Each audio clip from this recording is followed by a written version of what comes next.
Touching Spirit Bear by Ben Mikaelsen. Chapter 4. By the time Cole paused to catch his breath, he found himself outside the bay, angling toward the next island, maybe a mile away. The icy water numbed him deeper with each breath. He gulped at the air. He had to make it before he froze to death. His arms ached, but he continued stroking even as his mind wandered. Following Cole's acceptance for Circle Justice, preparation meetings called Circles of Understanding took place. Each meeting was considered a healing circle, but had a different name, depending on what was being discussed and who attended. There were talking circles, peacemaking circles, and community circles. Eventually, there would be bail circles and sentencing circles. Is everything always in a circle? Cole had asked Garvey. Why not? Garvey said. Life is a circle. Do I have to go to all these meetings? Garvey shook his head. The organizers of the circles are called keepers. When the keepers meet with people like Peter and his family, you're not allowed. Why do they meet with them? If the Driscolls realize that the circle allows them to have a voice in decisions and that forgiveness can help Peter to heal, they may also join the circle. You mean they might help decide my sentence? Garvey nodded. Maybe. They'll hang me, Cole said. I'm dead. I think you've already hung yourself, Garvey answered. Once preparations were ready for the first hearing circle, notices were sent out and meetings were held in the basement of the public library. Cole scratched nervously at his stomach as he entered the library the first night. He didn't know what to expect as the guard removed his handcuffs outside the meeting room and let him walk in alone. The guard remained in the hallway. The woman who called herself the Keeper met Cole and shook his hand. Thanks for coming tonight, she said pleasantly. She wore blue jeans and a flannel shirt, even though she was old enough to be Cole's grandmother. I didn't have much choice, Cole mumbled as he seated himself. He picked at the edge of his chair as he watched complete strangers file in and choose seats. The number of chairs made it obvious the hearing circle involved a lot more people than the other meetings. To make matters worse, Cole knew that tonight he might see Peter the first time since the beating. Each new arrival greeted him and all the others warmly. Everybody acted as if they were friends. Cole played their game and nodded politely, but he noticed that nobody sat beside him. Several kept eyeing him curiously. He recognized one man as Judge Tanner. The last time Cole had seen him, the judge had been wearing a black robe at the arraignment hearing in juvenile court when Cole first pleaded guilty. Tonight, Judge Tanner wore no such robe and was dressed in blue jeans and a sweater. Cole's father and their lawyer, Nathaniel Blackwood, entered together. Wearing dark three-piece suits and ties, they looked completely out of place. The lawyer looked as if he'd been dipped in plastic. The two nodded to Cole and seated themselves on his immediate left. Cole ignored them. Cole's mother arrived alone and seated herself on his right.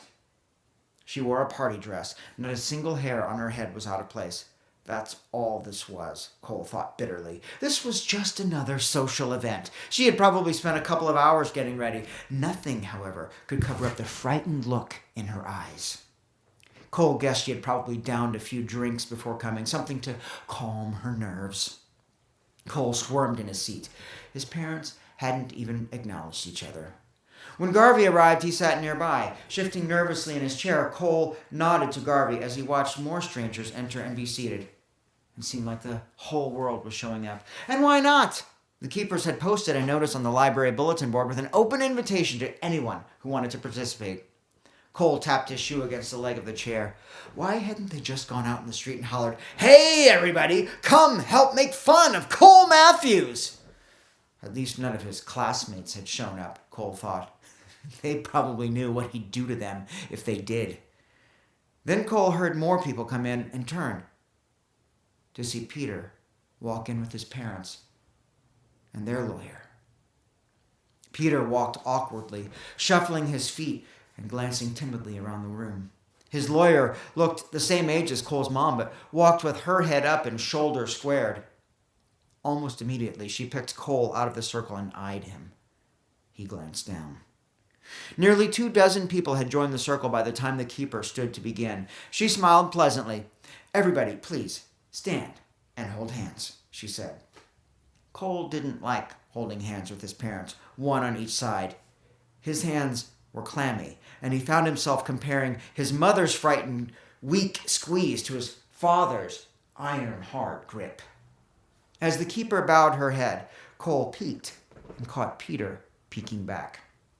He narrowed his eyes threateningly, and Peter looked away. Cole grinned until he realized Peter's lawyer was watching him. "Great Maker and Healer, hear this prayer," began the keeper in a soft voice. "Tonight we gather because our community has been hurt. Grant wisdom and patience as we search for wellness. Amen." As the circle sat down, the keeper drew in a deep, slow breath, looking around to acknowledge each person. Still smiling, she said, "Well, I see many new faces here tonight." She glanced directly at the two lawyers and Judge Tanner. "Let me remind everybody, we are not here to win or lose. Justice often fails because it seeks to punish, not to heal. Jails and fines harden people." Cole found himself nodding. The keeper paused. "We call this circle justice, but we really seek wellness. We try to meet the needs of both the offender and the victim." The keeper looked directly at Cole and his family, then at Peter and his family. Circle justice is for those ready for healing. It's not an easy way out. In fact, a healing path is often much harder. The keeper held up a feather. This feather symbolizes respect and responsibility. No one must speak without this feather. When you hold this feather in your hand, speak honestly from your heart. She chuckled. "I hope I'm not being long-winded, because talking too long tells others you don't respect their right to speak. Respect others as much as yourself. When the feather comes to you, speak only if you wish to. The circle carries only two obligations: honesty and respect." The keeper fixed her gaze on Cole. "Cole Matthews, you have a long history of anger, growing more violent until you severely injured Peter Driscoll. Even now, Peter continues therapy for injuries." Cole squirmed in his chair. He didn't like being talked to with a bunch of people staring at him. The keeper raised her voice slightly and turned to the group. "Our challenge is to return wellness not only to Peter Driscoll, but also to Cole Matthews and to our community. We'll pass the feather several times tonight, introducing ourselves, expressing concerns, and offering ideas for healing and repairing the harm."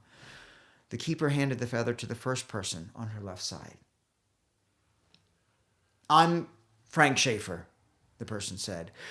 "This is the first real opportunity I've had to change the violence in our city." One by one, the people around the circle held the feather and spoke. Cole's mother fingered the feather nervously during her turn. "I'm Cindy Matthews, Cole's mom," she said. "I'm here because I don't know what to do anymore. It's gotten so hard." She paused, her bottom lip trembling, then handed the feather to Cole. The room grew extra quiet, and Cole's face warmed. Squeaking chairs and shuffling shoes broke the anxious silence. Cole coughed to clear his throat. A lot depended on his next words. "I'm Cole Matthews, and I'm here because I really screwed up," he said. "I know what I did was wrong, and I want Peter to know I'm sorry for everything." Cole sniffled purposely, rubbing at his nose for effect.